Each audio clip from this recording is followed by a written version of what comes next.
सबसे पहले अभिनव जी आप ही से शुरुआत करते हुए, क्योंकि ये देखिए अब तो प्रधानमंत्री नरेंद्र मोदी खुद सामने आकर न्यूज 18 के राइजिंग भारत समिट में उन्होंने आश्वस्त किया है कि भाई वक्फ कानून से किसी भी गरीब मुस्लिम का बुरा नहीं होगा, उनका फायदा ही होगा, भला होगा, किसी का नुकसान नहीं हो रहा। अब जब देश के मुखिया आकर के क्लियर कर रहे हैं, अब क्या बाकी रह जाता है अभिनव जी?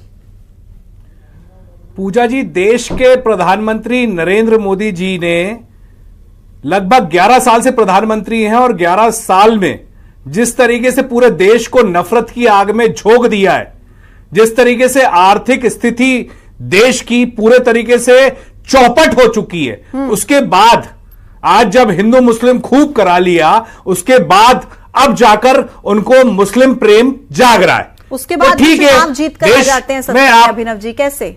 नहीं, अरे आप ठीक है पूजा जी, मुझे बोलने तो दीजिए। आप ठीक है, आपको अपना मेरा पक्ष आपको जानना है तो मेरा पक्ष मुझे रख लेने दीजिए। जीत तो आपके कारण रहे हैं। हाँ, बताइए। आप लोग जिस तरीके से एंकरिंग कर रहे हैं, मेरे को बोलने से पहले ही बोल रहे हैं कि वो जीत के आ जाते हैं। ये बताता है कि आपका कितना प्रेम है नरेंद्र मोदी जी के लिए। तो आपका प्रेम आप रखिए, नहीं आपका प्रेम आप रखिए नरेंद्र मोदी जी के लिए। आपके फेवर में बोलूं तब आपको ठीक है। मैं ये कहना चाहता हूं, हाँ तो मुझसे बहस कर लीजिए या मुझे बोलने दीजिए। आप जी या तो मुझे बोलने दीजिए, अगर बोलने आप मेरे काम पर सवाल खड़े मत कीजिए। सवाल पूछना मेरा काम है अभिनव जी। अरे आप तो मुझे टोक रही है तो मुझे बोलना पड़ेगा। बोलिए ना सर, अगर आप बोल रही हैं, मैं विपक्ष में हूं और मैं नरेंद्र मोदी जी के खिलाफ बोलूंगा तो ये तो मेरा हक है। अरे बोलिए, मैं लोकतंत्र के देश में रहता हूं, संविधान से देश चलता है। सर बोलिए।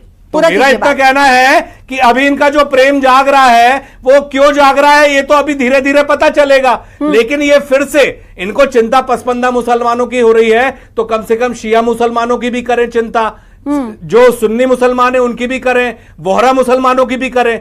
लोग जो इनके नेता बयानबाजी कर रहे हैं, आरएसएस के लोग, भाजपा के नेता मंत्री लगातार मुसलमानों के खिलाफ जो बोलते हैं, उनके खिलाफ भी कुछ बोले ये कि क्यों भैया आप मुसलमानों को गालियां बकते हैं। इनके लोग जो इनके कार्यकर्ता जो मस्जिदों पर चढ़ जाते हैं, उनके खिलाफ भी बोले कि भैया आप लोग ऐसा क्यों कर रहे हैं। तो ये जो नकली प्रेम अपना जो दिखा रहे हैं, उसको दिखाना बंद करें नरेंद्र मोदी। ठीक है सर, बोलिए। मैं सवाल पूछ सकती हूँ आपसे? वो बोले। अब मैं सवाल पूछूं आपसे, आपकी इजाजत है? पूछिए। हाँ, मुझे बताइए। जी आप पूछिए। ये कह रहे हैं प्रधानमंत्री नरेंद्र मोदी कि कांग्रेस आज से तुष्टीकरण की राजनीति नहीं कर रही है, ये तो बंटवारा ही उनकी वजह से हुआ है। आम मुसलमान कभी भी बंटवारे के समर्थन में नहीं था। तुष्टीकरण की राजनीति की शुरुआत आप पहले से कर चुके और अब भी वही हो रहा है। इन आरोपों पर कांग्रेस क्या कहेगी?